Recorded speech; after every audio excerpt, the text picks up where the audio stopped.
Welcome दोस्तों। तो आपका फिर से स्वागत है रॉय क्लासेस के ऑफिशियल चैनल पर। और जैसा कि मुझे कल कुछ कार्य पड़ गया था, इस वजह से मैं क्लास नहीं ले पाया, तो उसके लिए सॉरी। और जैसे कि हम लोग अभी अपटेड़ा के सिद्धांत पढ़ रहे थे, और लगभग शायद 9 सिद्धांत हम लोग पढ़ चुके हैं। 9 सिद्धांत पढ़ चुके हैं। और मैंने कहा था कि यदि आपको कोई दिक्कत हो या कोई सिद्धांत नहीं समझ में आ रहा हो या किसी सिद्धांत में प्रॉब्लम हो, और यदि कुछ आपकी राय हो हमारे लिए, कोई भी चीज़ हो, तो उसे आप कमेंट में ज़रूर लिखिएगा। तो क्योंकि उसी से हम अपनी तरीकों को, अपने पढ़ाने के तरीकों को और ज़्यादा बेहतर बना सकते हैं, और आपके कन्फ्यूजन और डाउट को दूर कर सकते हैं। लेकिन अभी तक कोई कमेंट आया नहीं, तो इसका दो ही वजह हो सकता है। या तो मैं इतना अच्छा पढ़ा रहा हूँ कि आपको सारी चीज़ें समझ में आ रही होंगी, या तो आप लोग पढ़ने में इतने अच्छे होंगे कि सब चीज़ें समझ में आ रही होंगी। खैर, जो भी बात हो, पर मजाक बंद करते हैं और आते हैं टॉपिक ऊपर। तो अभी तक हम लोग अपटेड़ा के सिद्धांत में यदि देखा जाए, अपटेड़ा के सिद्धांत में हम लोग वोल्सहेम कॉफमैन का भी पढ़े थे, सकारात्मक नकारात्मक वाला। डगलस मैकग्रेगर का पढ़ लिए थे। और प्रोत्साहन सिद्धांत भी हमने पढ़ा था। उपलब्धि का सिद्धांत हमारा हो गया था। और इसी क्रम में यदि हम आगे की ओर बढ़ें, तो हमारा आ जाता है सीएल हल का एक सिद्धांत है। सीएल हल ने भी एक सिद्धांत दिया था, और प्रेरणा में ही सबलीकरण का सिद्धांत। इसके पहले भी आप पढ़े थे कि सीएल हल ने प्रेरणा में के तत्व के बारे में बताया था। और जाहिर सी बात है कि वही सिद्धांत है जिसमें उन्होंने तत्व के बारे में बताया, तो वही प्रेरणा के सिद्धांत में भी घूम फिर के आता है। और इसे देने वाले कौन थे? हल। इसको देने वाले कौन है? हल। इसी सिद्धांत को बोलते हैं आवश्यकता आकलन का सिद्धांत। इसी सिद्धांत को बोलते हैं प्ररोध न्यूनता का सिद्धांत।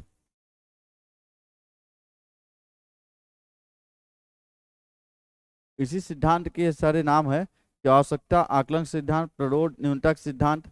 इसी को बोलते हैं संपोषक का सिद्धांत।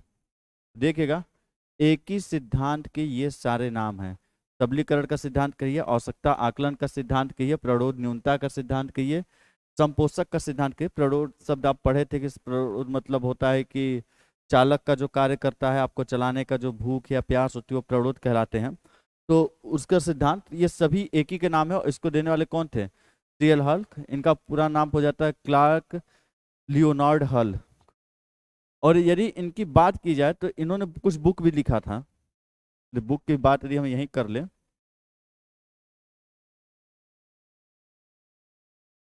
Principle of behaviour. Principle of behaviour, यदि इनकी बुक की बात करें, तो इन्होंने एक बुक भी लिखा हुआ था, principle of behaviour.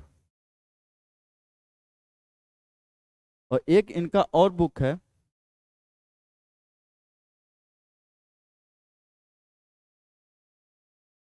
Essential of behaviour. Sorry, इनका एक और बुक है इसेंशियल ऑफ बिहेवियर। तो इसको लिख लीजिएगा। तो इसके आगे हम लोग सिद्धांत पे चलते हैं।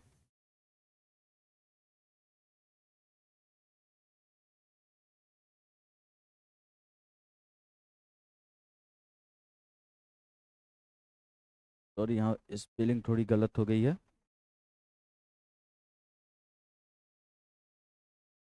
एसेंशियल्स ऑफ बिहेवियर, ये दोनों इनके बुक के नाम रहते हैं, प्रिंसिपल ऑफ बिहेवियर। बुक भी आपसे कभी कभी पूछ देता है, उतना ज़्यादा आपसे पूछता नहीं, पर यदि ध्यान रखेंगे तो आपको वो सुपर डेट में काम देगा ही, क्योंकि कब कहाँ से कौन सा बुक पूछ दे। और ये सभी फेमस वैज्ञानिक हैं, थॉर्नडाइक हो गए, पावलोव हो गए, हल हो गए, अब्राहम मैस्लो हो गए, तो ये सभी कोहलर हो गए। तो इन सभी के बुक के भी नाम याद रखना बहुत जरूरी हो जाता है। तो ये तो खैर उनके सिद्धांत के नाम और बुक के नाम थे।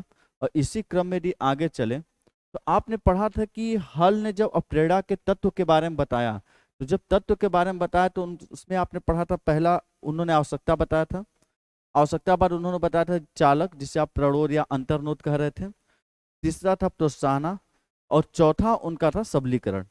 पर इन्होंने जब अप्रेरणा का डिफाइन किया कि अप्रेरणा होता क्यों है, कैसे होता है, तो उन्होंने कहा कि एक अवस्था होती है पहली संतुलन की। इनका जो बताना था, उन्होंने बताया कि एक अवस्था होती है पहली किसकी, संतुलन की। कि व्यक्ति के अंदर जो पहली अवस्था होती है वो संतुलन की होती है, और दूसरी अवस्था आती है आवश्यकता की, और तीसरी अवस्था आती है, समझ गए होंगे, चालक, या इसी को बोलते हैं प्ररोध, या इसी को बोलते हैं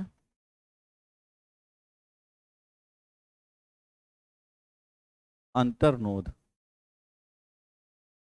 या इसी को बोलते हैं अंतर्नोद। चालक, प्ररोध, या फिर इसी को बोलते हैं अंतर्नोद। एक अवस्था इन्होंने बताया था प्रोत्साहन, और एक अवस्था इन्होंने बताया था सबलीकरण। और समझिएगा कि उन्होंने इससे कैसे डिफाइन किया अप्रेरणा के बारे में, कि कैसे व्यक्ति मोटिवेट होता है किसी चीज के लिए, उसके लिए ये तत्व कैसे हैं। देखिए, संतुलन के बारे में उन्होंने बताया कि ये वो अवस्था होती है जब व्यक्ति को किसी भी वस्तु की आवश्यकता नहीं होती, एकदम जड़त्व की अवस्था। मतलब आप हिलने डुलने वाले नहीं, सोच के देखिए कि आपको सारी आवश्यक चीजें आपको अपने पास ही मिल जाए, तो आप हिलेंगे डुलेंगे ही नहीं। तो इन्होंने बोला कि संतुलन वह जड़त्व की अवस्था होती है जहां व्यक्ति को किसी भी वस्तु की आवश्यकता नहीं होती है। और जब किसी भी चीज की आवश्यकता या वस्तु की आवश्यकता नहीं होती है, तो जाहिर सी बात वो हिलना डुलना पसंद नहीं करेगा। तो संतुलन मतलब वो बिल्कुल बैलेंस अवस्था में होता है, उसे न किसी चीज की आवश्यकता है न कोई कमी है, तो बिल्कुल जड़त्व की अवस्था होती है। तो उन्होंने कहा कि एक अवस्था संतुलन की होती है। उन्होंने कहा यह जड़त्व की अवस्था होती है, अवस्था होती है जहां व्यक्ति को किसी भी वस्तु की आवश्यकता नहीं होती।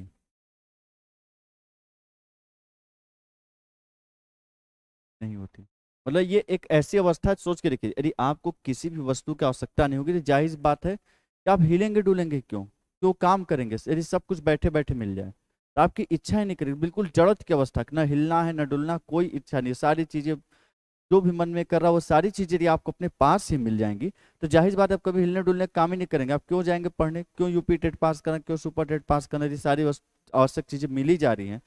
तो वही अवस्था उन्होंने बोला कि संतुलन की वो अवस्था होती है, जड़त की अवस्था होती है जहां व्यक्ति को किसी भी वस्तु की आवश्यकता नहीं होती है, तो वही एक जड़त की अवस्था होती है। उस अवस्था को कैसी अवस्था कहती है, संतुलन की। अगली अवस्था है आवश्यकता की।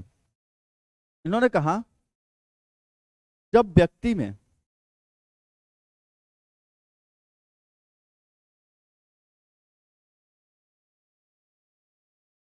सॉरी, एक मिनट,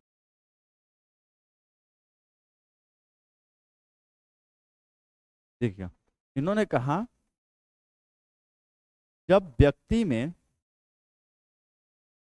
असंतुलन उत्पन्न होता है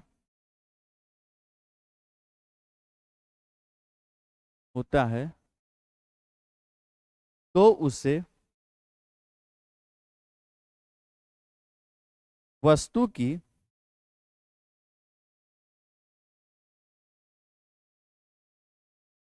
तो उसे वस्तु की कमी महसूस होती है। जाहिर सी बात है, यदि आपके असंतुलन उत्पन्न होने का मतलब यह है कि जैसे सोचिए कि आपको भूख प्यास नहीं लगा है, तो जाहिर सी बात है आप हिलेंगे डुलेंगे नहीं। पर असंतुलन उत्पन्न होने का मतलब है कि आपका शरीर या आपके मानसिक स्थिति कहीं भी असंतुलन उत्पन्न हुआ, कि जैसे प्यास लगता है, क्या होता है शरीर में असंतुलन उत्पन्न होता है, जितनी पानी की हमको आवश्यकता उतना पानी नहीं है। भूख कब लगता है, जितनी ऊर्जा की आवश्यकता उतनी ऊर्जा नहीं है, इसलिए हमारे अंदर क्या उत्पन्न होता है, असंतुलन। जब असंतुलन उत्पन्न होता है तो उस वस्तु की हमें क्या महसूस होती है, कमी। तो उसके देखिए जैसे मानसिक स्थिति को ही देखिए, कि आप मानसिक स्थिति से सब कुछ अच्छा चल रहा है, आपकी मानसिक स्थिति अच्छी चल रही है, पर आप बैठे बैठे बोर होते हैं, तो वो असंतुलन की अवस्था आती है जहां आपको लगता है कि नहीं, हमें किसी चीज की कमी महसूस हो रही है, जिसकी वजह से हम बोर महसूस कर रहे हैं, हम ऊब जा रहे हैं। तो आपको लगता है नहीं, चल के मूवी देख लेना चाहिए, चल के हॉल में कोई मूवी देख ले, थोड़ा घूम ले फिर ले। तो आपको उस चीज की क्या महसूस होती है? कमी। और वो जो कमी महसूस होती है वही आपकी क्या नीड है, आवश्यकता है, वही आपकी क्या है, जरूरत है। चालक प्ररोध या अंतर्नोद, ये किसे कहते हैं? तो देखिएगा, इसके बारे में उन्होंने कहा,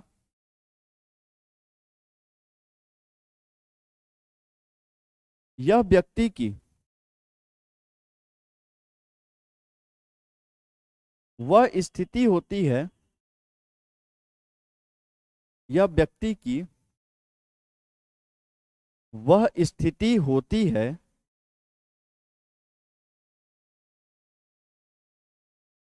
जो उसे दौड़ने, या फिर आप समझ सकते हैं कार्य करने, जो व्यक्ति को दौड़ने या कार्य करने पर मजबूर कर देती है। समझिएगा, चालक अंतर्नोद प्रनोद क्या है, और इसको बहुत ध्यान समझिएगा, क्योंकि याद करेंगे तो याद करने वाली ये चीजें नहीं है। साइकोलॉजी आप समझेंगे कि समझ के नहीं चल रहे हैं, तो जाहिर सी बात है आपको पूरी साइकोलॉजी याद करनी पड़ेगी। और लिख के ले लीजिए कि पूरी साइकोलॉजी आप याद करेंगे तो हर एक थ्योरी, क्योंकि हल अधिगम में भी आएंगे, यहाँ भी आएंगे, स्किनर भी कई जगह आने वाले हैं, मनोविश्लेषणवाद का सिद्धांत व्यक्तित्व में भी आएगा, बुद्धि में भी आएगा, मन के बारे में भी बताएंगे, वो भी कई जगह आएंगे, और प्रेरणा में भी आए हैं। तो सभी चीजें एक दूसरे से मिक्स होने लगती है। इसलिए साइकोलॉजी का सबसे सही तरीका है कि उस चीज के बारे में आप पूरी तरीके से समझते हुए चले, पहले स्टोरी लाइन को समझिए, आखिर इस वैज्ञानिक तरीके प्रेरणा के सिद्धांत में इन सारी चीजों को बताया तो क्या सोच के उसने बताया, उसने क्या फैक्टर निकाले कि नहीं, आदमी यदि कोई व्यक्ति मोटिवेट हो रहा है तो क्यों मोटिवेट हो रहा है, आखिर उसके पीछे की वजह क्या है। यही बारे में आप बात, इतने सिद्धांतों आप यही देख रहे हैं कि आखिर किसी व्यक्ति को मोटिवेट होने के पीछे की वजह क्या है। तो जब आप सही उद्देश्य से पढ़ते हैं तब आपको चीजें समझ में आती हैं और याद नहीं करना पड़ता। तो देखिएगा, यह व्यक्ति की वह स्थिति होती है जो उसे दौड़ने या कार्य करने पर क्या करती है, मजबूर कर देती है। मतलब संतुलन, जहां आपको भूख प्यास कुछ नहीं लग रहा है, बिल्कुल आप संतुलित अवस्था में, कोई दिक्कत की बात नहीं। आवश्यकता, आपके अंदर उत्पन्न होता असंतुलन, मान लीजिए पानी की कमी हुई, शरीर में असंतुलन उत्पन्न हुआ, आपको वस्तु की कमी महसूस हुई, किसकी, पानी की कमी महसूस हुई, तो आवश्यकता किसकी है, पानी की। अब उस आवश्यकता की स्थिति से एक स्थिति ऐसी उत्पन्न होगी जो आपको दौड़ने में मजबूर करेगी, और वो स्थिति क्या है, जब पानी की कमी होगी तो आपके अंदर क्या उत्पन्न होगा, प्यास।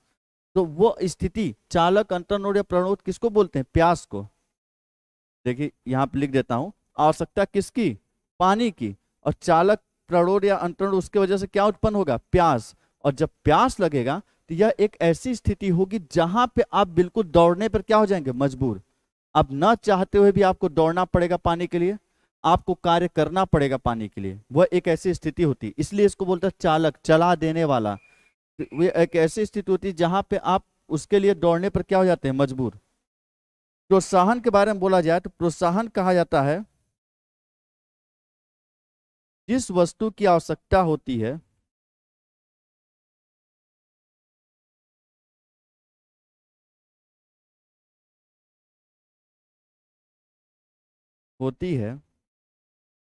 उस वस्तु की प्राप्ति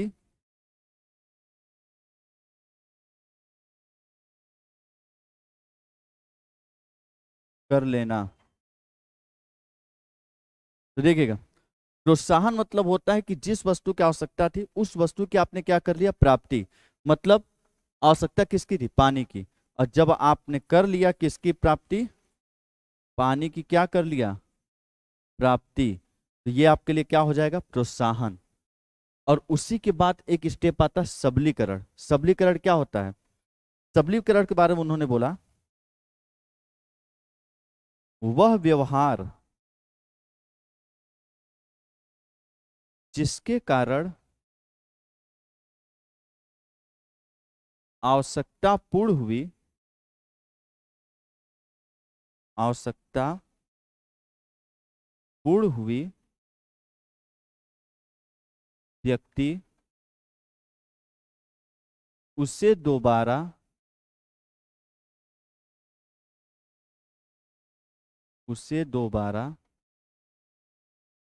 दोहराना चाहेगा। जाहिर सी बात है कि एक बार आपको पानी मिला, पर ऐसा थोड़ी नहीं कि हमेशा प्यास खत्म हो जाएगी। यदि आपने यहाँ देखिए, पहली अवस्था थी संतुलन की, दूसरे में असंतुलन उत्पन्न हुआ, पानी की कमी महसूस हुई, आवश्यकता की नीड किसकी, पानी की। तीसरी आती है चालक प्ररोध या अंतर्नोड। पानी की जब कमी हुई तो क्या लगेगा, प्यास, और प्यास आपको दौड़ने पे क्या करती है, मजबूर। ये एक स्थिति हुई। जब आप दौड़ने पे मजबूर हुए तो कोई ना कोई, किसी न किसी तरीके से आप पानी की प्राप्ति करेंगे ना। तो जो कार्य आप करते हैं वही आपका बिहेवियर होता है, व्यवहार होता है।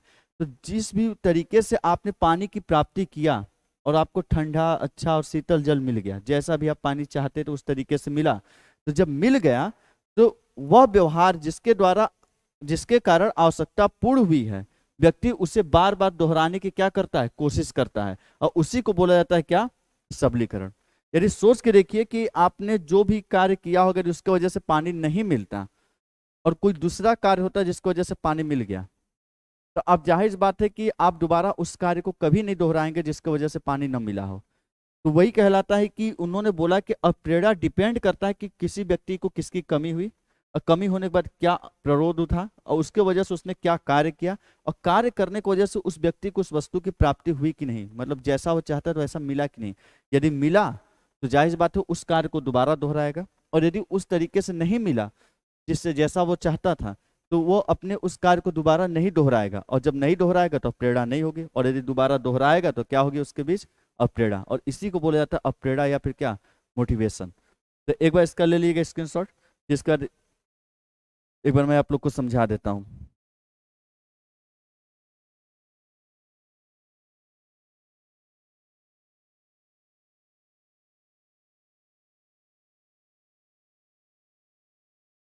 तो देखिएगा, उम्मीद करता हूं कि ये चीजें आपको समझ में आ गई होंगी, और यदि इसमें कोई दिक्कत होगा तो आप लोग जरूर लिख के बता दीजिएगा, मैं इसको दोबारा एक्सप्लेन कर दूंगा। जो भी प्रॉब्लम या जहां भी चीजें नहीं समझ में आई होंगी तो उसे बता दीजिएगा। और सबलीकरण को एक बार और समझा देता हूं, मुझे लगता है क्योंकि इसमें ज्यादा कंफ्यूजन रहता है, सबलीकरण एक नया शब्द हो जाता है इसके लिए। तो देखिए, सबलीकरण का सीधा मतलब यदि हम उदाहरण से लें, तो जैसे मान लीजिए कि आप थे, आपको भूख लगा घर पे, अब आपको खाने की इच्छा हुई समोसा, और आपको खाने की इच्छा किसकी हुई, आपको खाने की इच्छा होती है किसको, समोसा खाने की। और आप कहाँ पे, अपने घर पे, और घर से जाने के दो तीन रास्ते हैं। और यदि हम कहते हैं कि आप इस रास्ते को पकड़े, और ये दूर वाले रास्ते से आप समोसा खाने जाते हैं, और ये कि इस रास्ते को पकड़ते हैं और यहाँ से खाने जाते हैं, और जब आपको दोनों रास्ते के बारे में पता चलता है तो बताइए आप किस रास्ते का हमेशा प्रयोग करेंगे, इस रास्ते का, क्योंकि इससे आपको क्या मिली, प्रोत्साहना, और इससे क्या मिलती है, संतुष्टि। क्योंकि हर व्यक्ति चाहता है कि उसे चीजें बहुत आसानी से मिले, और जैसा वो चाहता है वैसा मिले।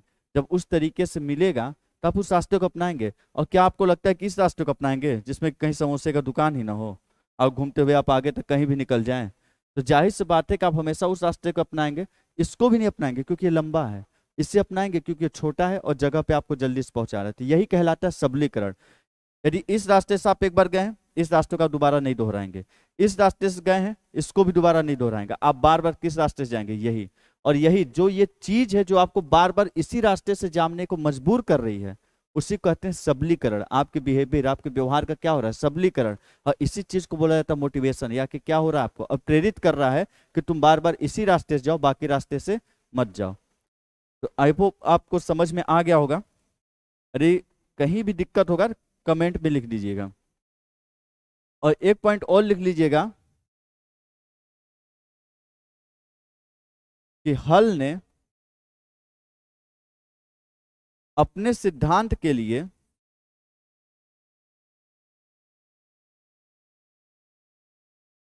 16 स्वयं सिद्ध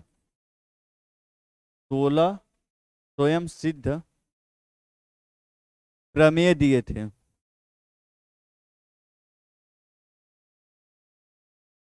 इसको भी लिख लीजिएगा, कि इसको नोट करके लिख लीजिए, क्योंकि कभी कभी ये सारी चीजें पूछ लिया करता है कि हल ने अपने सिद्धांत के लिए 16 स्वयं सिद्ध प्रमेय दिए थे।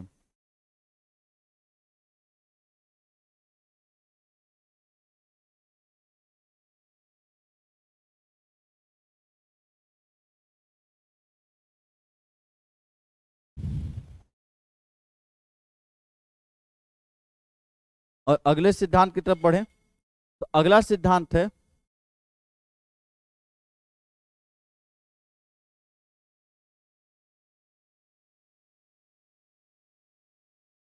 सक्रियता का सिद्धांत। अब प्रेरणा की क्लास लंबी जा रही है पर यही आपको मदद करेगी, क्योंकि एक जगह आपने हल को पढ़ा ना, वो सारे जगह जहां भी हल आएंगे एक दूसरे से मैच करेंगे। एक जगह आपने किसी एक थ्योरी को पढ़ते तो वो सारी थ्योरी फिर मैच करने लगती है, आपको समझ में आ जाता है कि इस वैज्ञानिक को यदि दे रहा क्वेश्चन पेपर में तो कैसे पकड़ना है, फिर आपको याद करने की जरूरत नहीं पड़ती। तो देखिए, सक्रियता का सिद्धांत इसको देने वाले थे तोले सबरी एवं मेलगो। तोले सबरी एवं मेलगो। पहली बात, इस सिद्धांत में सबसे प्रमुख बात जो है कि यह सिद्धांत व्यक्ति की दक्षता पर बल देता है।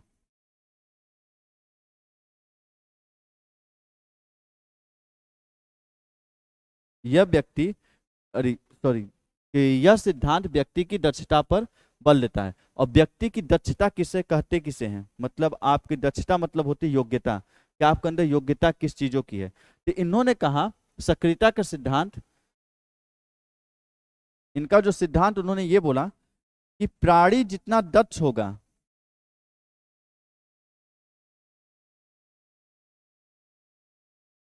दक्ष होगा उतना ही सक्रिय होगा तथा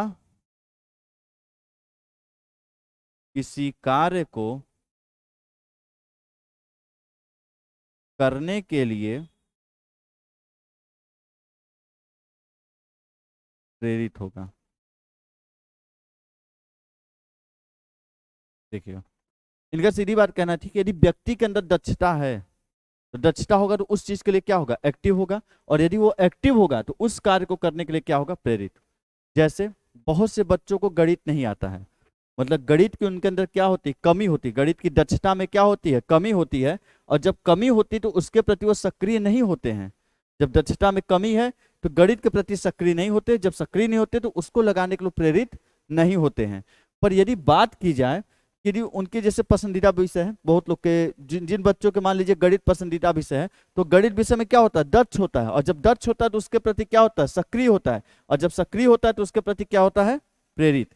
तो यही थी उनकी, यदि किसी विषय में आप दक्ष हैं तो उसको लेकर आप एक्टिव रहेंगे, सक्रिय, और उस चीज को आप करने के लिए क्या होते हैं, बार बार प्रेरित होते हैं, मोटिवेट होते हैं। और यही थे किसका सिद्धांत, सक्रियता का सिद्धांत, सोले सबरी एवं मेलगेव। और ये पूछता है कि वो कौन सा सिद्धांत है जो व्यक्ति की दक्षता पे बल देता है। अब प्रेरणा का कौन सा सिद्धांत है जो व्यक्ति की दक्षता पे बल देता है, तो कौन सा सिद्धांत है, सक्रियता का सिद्धांत। तो इसको भी नोट कर लीजिएगा और याद रखिए सारे सिद्धांत आपके और प्रेरणा में चल रहे हैं। इसको भी एक बार स्क्रीनशॉट ले लीजिए अच्छे से।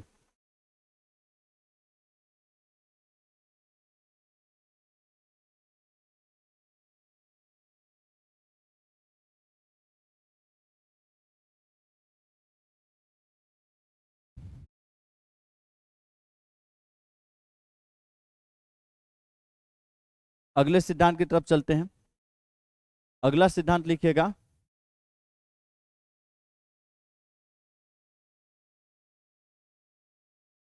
संतुलन इस धैर्य,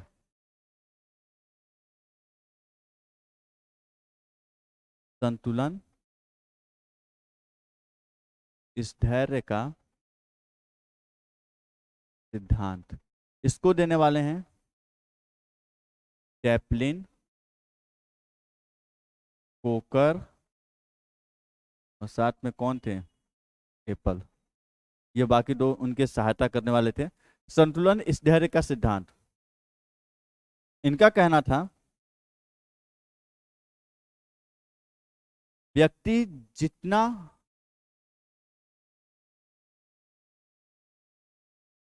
संतुलित होगा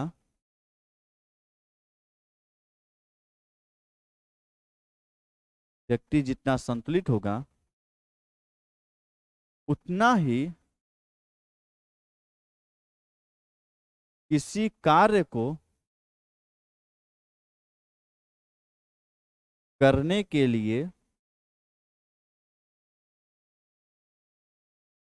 प्रेरित होगा।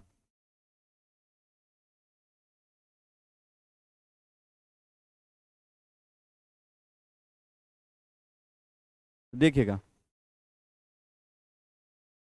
इसमें उन्होंने जो बोला, इनका कहना था कि व्यक्ति जितना संतुलित होगा। अब आप सोचेंगे संतुलन की अवस्था यदि सीएल हल की देखी जाए, ये पीछे वाली कहाँ गए सीएल हल, हाँ, यदि व्यक्ति संतुलित होता है तो वह प्रेरित होगा नहीं, उसके अंदर संतुलन आना जरूरी है।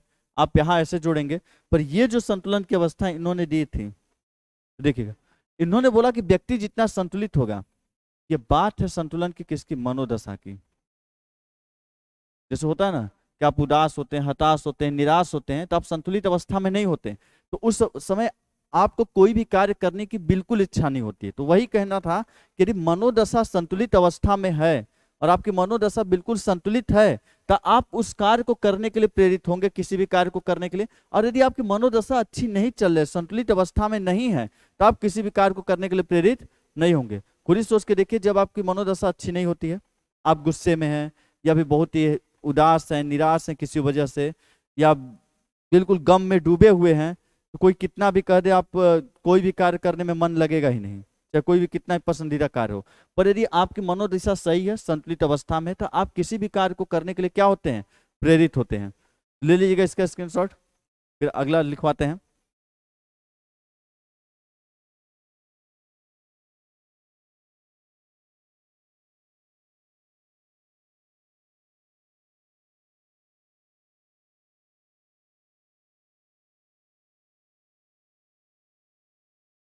अगला देखिएगा, अगला सिद्धांत है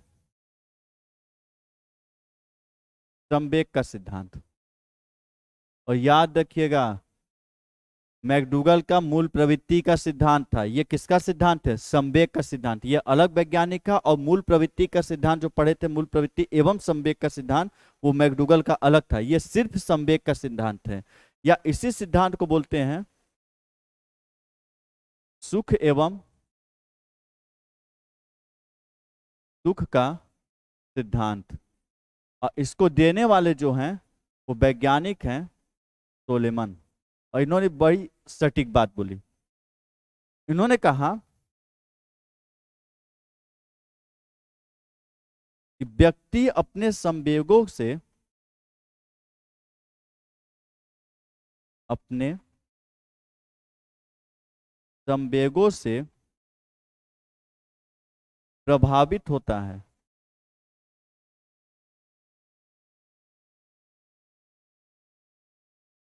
जो उसके संवेग उससे प्रभावित होता है।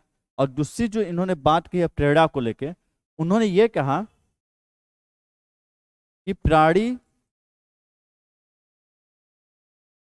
दुख एवं कष्ट वाले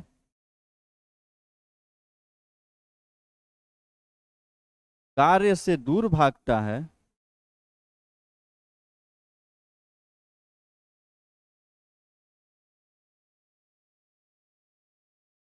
तथा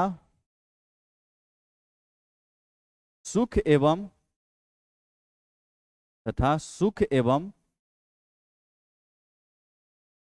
आनंद वाले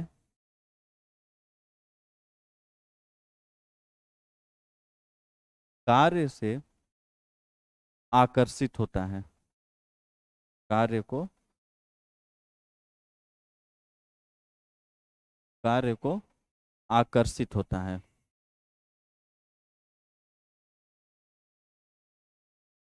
सीधी बात इनका कहना था, एक लाइन में, कोई इन्होंने ज्यादा ताम झाम नहीं रखा। और जो आप भी जानते हैं, इन्होंने सीधी बात एक लाइन में कह दिया कि जिस कार्य से व्यक्ति को दुख और कष्ट होगा, उस चीज से वो कहाँ भागेगा, दूर। और उन्होंने दूसरी लाइन में, एक लाइन में बात एक चीज कह दी कि जिस कार्य से सुख एवं आनंद मिलेगा व्यक्ति उस कार्य की तरफ क्या होगा, वो आकर्षित।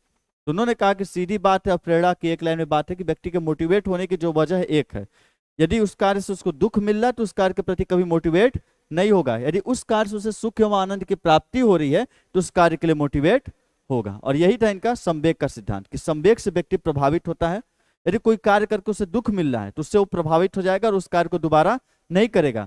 पर यदि उस कार्य को करने की वजह से उसको संवेग में यदि सुख एवं आनंद की प्राप्ति हो रही तो उस कार्य के प्रति वो आकर्षित होगा, उसे और ज्यादा करना चाहेगा, और ज्यादा मोटिवेट होगा। और यही किसका सिद्धांत है, अप्रेरणा के संवेग का सिद्धांत। तो लिख लीजिएगा, इसका भी स्क्रीनशॉट ले लीजिएगा।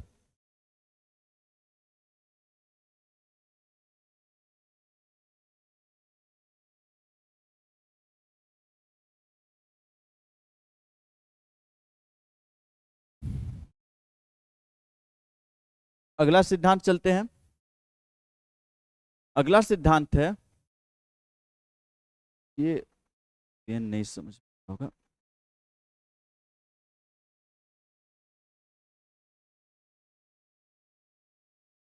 उत्तेजना का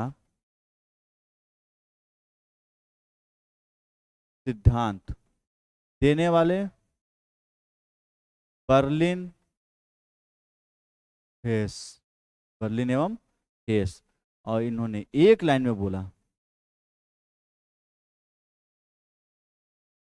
कि प्राणी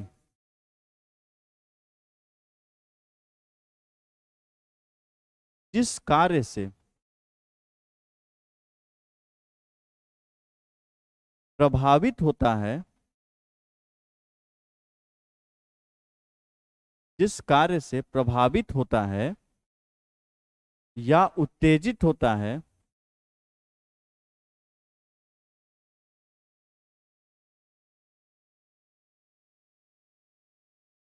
उस कार्य को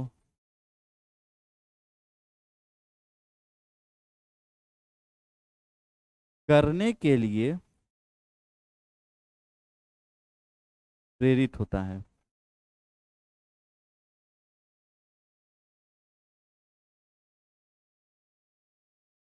देखिएगा, इन्होंने एक लाइन की बात कही, देख लिए होंगे, जैसे आप लोग क्रिकेट से लेके हर बच्चे, किसी बच्चे से पूछिए तो उसकी एक ही इच्छा होती कि नहीं, बनना क्या है, क्रिकेटर। मतलब भारत में तो मैक्सिमम यही केस है। तो वही कि कोई प्राणी है जब किसी कार्य से प्रभावित होता है, जैसे होता है ना, क्रिकेट ले लीजिए, क्रिकेट से बड़ा बच्चे प्रभावित हैं, मतलब छोटा बच्चा भी आया नहीं, उसे मालूम नहीं क्रिकेट की लीला है क्या, लेकिन वो क्रिकेट से इतना ज्यादा प्रभावित रहेगा चार लोगों से सुन के, यदि उससे बोला जाए कि वो कौन से कार्य को करना चाहेगा तो कौन से कार्य के लिए प्रेरित होगा, प्रेरित भी किस कार्य के लिए होगा, क्रिकेट के लिए। होता है ना, वही चीज था कि व्यक्ति, इन्होंने कहा कि जो व्यक्ति होते हैं वो यदि किसी कार्य या किसी चीज से प्रभावित होते हैं तो उस कार्य को करने के लिए क्या होते हैं, प्रेरित। अब जैसे मूवी वगैरह या कोई भी चीज देखते हैं, केजीएफ आया, लंबे बाल, एक अलग ही एटीट्यूड, तो तुरंत उससे लोग प्रभावित हुए और सभी को स्टाइल लुक कौन सा पसंद आने लगा, केजीएफ का। इसके पहले जाइए, स्टाइल चलता था या जो चीजें चलती थी, एक समय था आया था तेरे नाम, लोग उससे प्रभावित हुए तो उस कार्य को करने के लिए क्या हुए, प्रेरित। जब तक तेरे नाम ना आया रहता तब तक लोग वैसा हेयर स्टाइल रखते नहीं, पर जब वो आया तो लोगों को क्या किया, प्रभावित, और जब लोग प्रभावित हुए तो उस कार्य को करने के लिए क्या हुए, प्रेरित। और ये भी एक प्रेरणा की वजह है। अरे किसी को मोटिवेट करना है तो उस मोटिवेशन के पीछे की एक वजह यह भी होती है कि व्यक्ति उस कार्य से क्या होता है, प्रभावित होता है, तभी उस कार्य को करने के लिए क्या होता है, मोटिवेट होता है। ये भी क्या है, प्रेरणा की एक वजह। तो देखिए, उत्तेजना का सिद्धांत लिख लीजिएगा, किसने दिया था, बर्लिन हेस ने।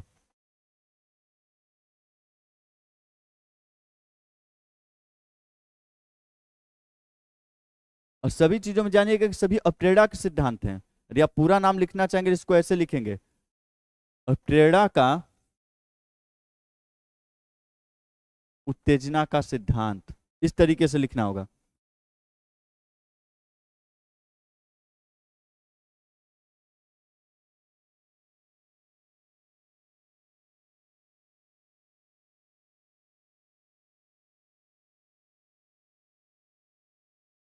एक और सिद्धांत है, और क्या, कई सिद्धांत है। अप्रेरणा का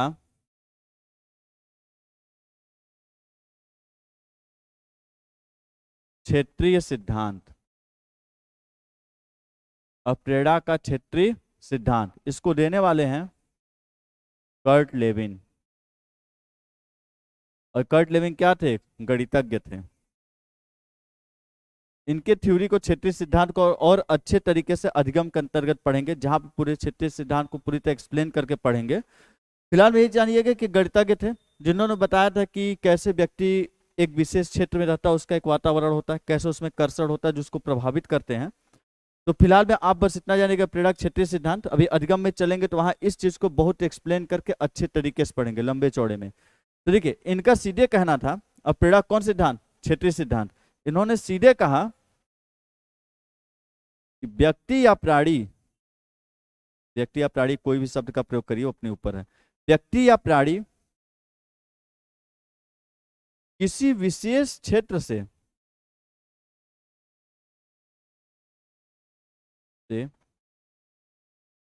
प्रभावित होकर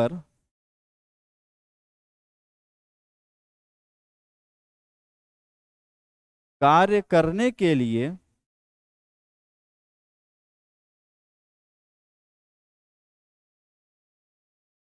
प्रेरित होता है।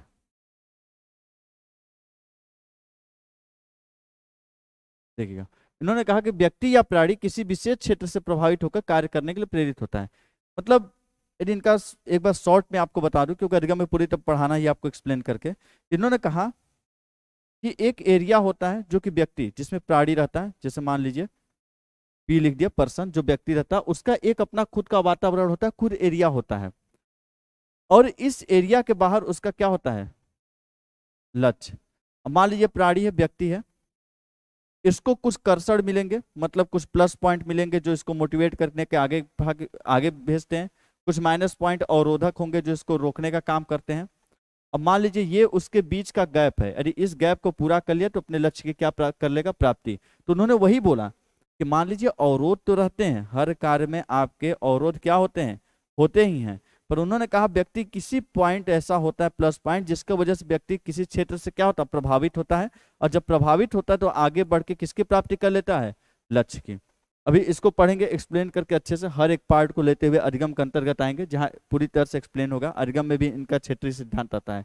तो बस यही समझिए कि इनका कहना है कि व्यक्ति किसी विशेष क्षेत्र से प्रभावित होता है, किसी भी बात से, किसी भी वजह से, या जैसे इनके आपने सिद्धांत में पढ़ लिया था कि किसी के कार्य से प्रभावित हो सकता है, किसी के बातों से प्रभावित हो सकता है, इमोशनली कोई जज्बाती या जुनून जैसे नहीं होता कि आप कोई भी चीजें हुए आप प्रभावित हो जाते हैं।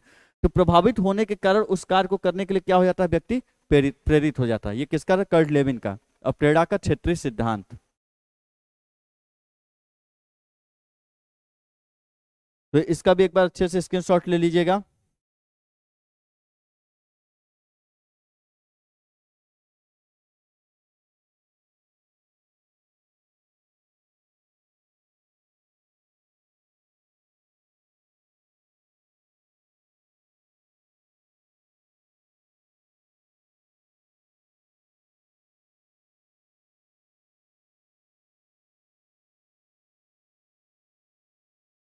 तो फिर आज के लिए इतना रखते हैं। अभी एक दो सिद्धांत और बचे हैं, तो अगले वीडियो में आपको वो दोनों सिद्धांत और साथ में जितने अभी तक आपने प्रेरणा के सिद्धांत पढ़े हैं, एक बार सारे सिद्धांत, उनके जनक के नाम और पूरी समरी, ताकि वो चीज़ें आपको अच्छे से याद हो जाए, कुछ तरीके जिससे आप मैच करा लूँ, जिसके वजह से आप समझ सके कि नहीं कैसे पकड़ना है कि कौन सिद्धांत किसका है। और एक बार पूरे सिद्धांत के नाम और समरी अगले वीडियो में दे दूंगा, और एक दो सिद्धांत बचे हैं उसे भी पढ़ा दूंगा। और आपसे हमेशा मेरा रिक्वेस्ट रहेगा कि चूंकि ऑफलाइन क्लास तो मैं लेता रहा हूँ, और ऑफलाइन क्लास में बहुत अच्छा बेहतर बच्चों का प्रदर्शन भी रहा है। आपको लग रहा होगा कि अब प्रेरणा में बहुत ज़्यादा सिद्धांत होंगे, लेकिन एक बार याद रखिएगा कि यूपी टेट लोग कहते हैं कि बहुत ही बाहर से आता है या बाहरी क्वेश्चन कुछ पूछ देता है, तो बाहरी क्वेश्चन नहीं होते। आप यदि उसे डिटेल में नहीं पढ़ें तो वो चीज़ें आपको बाहरी लगेंगी। नहीं तो हमारी बैच के बच्चे हैं जो पिछली बार यूपी टेट में 30 में 28, 30 में 29 तक करके आए हुए हैं। तो क्वेश्चन कभी भी बाहरी नहीं होते, बशर्ते उसने लिख दिया प्रेरणा का सिद्धांत, और प्रेरणा में आप 3-4 सिद्धांत पढ़ के जा रहे, जाहिर सी बात है यदि ऐसे उसने सिद्धांत पूछे तो बाहरी लगेंगे, जबकि इसमें से हर एक वैज्ञानिक महत्वपूर्ण है। हर एक वैज्ञानिक क्या महत्वपूर्ण है, और हर एक वैज्ञानिक के सिद्धांत क्या होते हैं? महत्वपूर्ण होते हैं। तो इस तरह आपको हर एक सिद्धांत पढ़ना जरूरी है, और ये चीजें आपको मदद करेंगे कहाँ तक? सुपर टेट के लिए। क्योंकि सुपर टेट में भी अपेड़ा आपका आएगा, ये सारे सिद्धांत आएंगे और सेम टू सेम यही सारे सिद्धांत आपको पढ़ने रहेंगे। तो इस तरीके से पढ़िएगा कि यदि आप यूपी टेट पढ़ रहे हैं तो ये नहीं कि पेपर दिए तो बस पेपर दे के आए। यूपी टेट का जो 150 है वो आपका सुपर टेट में 90 नंबर है। कितना नंबर है? 90 नंबर है। तो देखिए एक बार 150 ऐसा पढ़िए कि सुपर टेट का भी 90 नंबर तैयार हो, तब आपकी प्लानिंग बिल्कुल सटीक और अच्छे से रहेगी। मानता हूं कि यूपी टेट में आप पढ़ेंगे क्या? सीडीपी हो सकता है, ये आप क्या पढ़ेंगे? ईवीएस, आप क्या पढ़ेंगे? मैथ, आप क्या पढ़ेंगे? हो सकता है हिंदी एक विषय पढ़ते हैं आप, और एक होता है इंग्लिश ले लीजिए, या क्या ले लेंगे? संस्कृत। मान लीजिए कोई बच्चा जिसने इंग्लिश लिया है, तो जाहिर सी बात है यदि इस सारे विषय तैयार कर लिया तो ये सारे विषय इधर कितने काम देंगे? 90 नंबर का। जिसने इंग्लिश लिया होगा वो संस्कृत पढ़ेगा कितने नंबर का? 10 नंबर का। जिसने यहाँ संस्कृत लिया होगा अगले में कितना इंग्लिश कितने पढ़ेगा? 10 नंबर। क्योंकि हाँ सुपर टेट में इंग्लिश संस्कृत में आपके पास ऑप्शन है नहीं, दोनों पढ़ना ही है। फिर क्या बचते हैं आपके? 5 नंबर के बचते हैं आपको क्या? कंप्यूटर। रीजनिंग बचता है आपका कितना नंबर? 5 नंबर। कितने हो गए? 90, 100 हो गए, 110 हो गए। आपके साइंस बचते हैं कितने नंबर? 10 नंबर टोटल तीनों साइंस मिला के। आपके हिस्ट्री हो गए, आपके इकोनॉमिक्स हो गए, संविधान हो गए, आपके नागरिक शास्त्र हो गए, भूगोल हो गए, वो सब जियोग्राफी वगैरह जीके जीएस मिला के कितने नंबर हो जाते हैं? 10 नंबर। और करेंट अफेयर कितने हो जाता है? 30 नंबर। तो देखिए सीधी प्लानिंग रखिए कि यूपी टेट तक इन सारे को कंप्लीट करना है। जिस दिन यूपी टेट का पेपर दे के निकले 150 का, तो इसमें तो 150 में 120 प्लस आपका होना ही चाहिए। साथ में ये भी कॉन्फिडेंस होना चाहिए कि हमारा 90 नंबर तैयार है, उसके आगे कुछ नहीं पढ़ना। और जिस दिन यूपी टेट का पेपर दे के आइए, यदि आप यहाँ इंग्लिश पढ़ें तो संस्कृत का ग्रामर पढ़ना शुरू कर दीजिए, और यदि यहाँ आपने संस्कृत लिया तो इंग्लिश का ग्रामर पढ़ना क्या कर दीजिए? शुरू कर दीजिए। और साथ में ये छोटे मोटे सब्जेक्ट 5 नंबर के, ये 10, 5 का ये, 10 का ये, 10 का। करेंट अफेयर छोड़ दीजिए। और जिस दिन सुपर टेट का फॉर्म आया और आएगा, और जिस दिन सुपर टेट का फॉर्म फिलअप कर दीजिए, उस दिन क्या शुरू कर दीजिए पढ़ना? Current affair 30 number. 90 इधर तैयार है, रिवीजन में चल ही रहा है, यूपी टेट तक तैयार है। ये छोटे मोटे आप बीच में तैयार करते रह जाएंगे, साथ में इसका रिवीजन चलता रहेगा। और जिस दिन आपकी वैकेंसी रिलीज हुई उस दिन आपको ये सारे तो तैयार रहेंगे, बस आपको तैयार क्या करना रहेगा? 30 नंबर का करेंट अफेयर। और यही आपका प्लस पॉइंट बनेगा, क्योंकि जाहिर सी बात है कि ये ऊपर के सारे चीज बच्चे करते रहते, लेकिन जो सबसे टफ चीज है ये है, और इसमें आप जितना आगे बढ़ेंगे उतना प्लस पॉइंट है। तो इसलिए जब भी पढ़िए तो पूरी प्लानिंग और रणनीति के साथ, क्योंकि ऐसे पढ़ना नहीं जरूरी है कि आप कहीं से कुछ भी पढ़े जा रहे हैं, कोई प्लानिंग नहीं किए तो ये नहीं होता है। और क्योंकि ऑफलाइन क्लास तो मेरा हमेशा लगा है, पर ऑनलाइन क्लास में कोई अभी पहला एक्सपीरियंस है। एक तो बच्चे होते हैं तो समझ में आता है कि उनके डाउट रहते हैं, पूछते हैं तो बता देते हैं, या फिर एक्सप्रेशन समझ में आता है कि नहीं इसको समझ में नहीं आ रहा है। पर यहाँ पे समझ में नहीं आता कैमरे के सामने कि आपसे क्या बोले और क्या समझे। तो चूंकि पूरी कोशिश रहती है कि आपको हर एक पॉइंट अच्छे से बताने की, पर मेरा रिक्वेस्ट यही रहेगा कि जहाँ भी जो भी टॉपिक ना समझ में आए उसको आप कमेंट बॉक्स में अच्छे से लिख दीजिए। यदि कोई राय हो, सलाह हो, यदि कोई कमी दिखे तो उसको भी आप बिल्कुल कमेंट बॉक्स में लिखिए। मैं हमेशा कमेंट बॉक्स देखता रखता हूँ और उसको हर अगले वीडियो में उस आपके डाउट को पूरी तरह क्लियर करूँगा। तो इस बात का पूरी तरह ध्यान रखें और अपना साथ बनाए रखें, और ज़्यादा से ज़्यादा अपने दोस्तों और ग्रुप में शेयर करें चैनल को। पूरी की पूरी आपको गारंटी कि पूरी पूरी साइकोलॉजी में 30 में 27 28 आपके हाथ में रहेंगे। आप पेपर देख लीजिएगा करके, इस बार पूरी तरह भरोसा रखिए। प्रैक्टिस सेट से लेकर हर एक चीज़ करवाया जाएगा। तो अपना साथ बनाए रखिएगा, ज़्यादा से ज़्यादा अपने दोस्तों और हर जगह पे शेयर करिए, ताकि ज़्यादा से ज़्यादा लोग को लाभ पहुँचे और हमारा भी मनोबल बढ़े, ताकि हम भी पूरे जोश और जुनून के साथ आपके लिए लगे हुए और आगे भी लगे रहेंगे। इसी के साथ चलते हैं, अगले वीडियो में मिलते हैं आपसे अगले दिन। Good luck.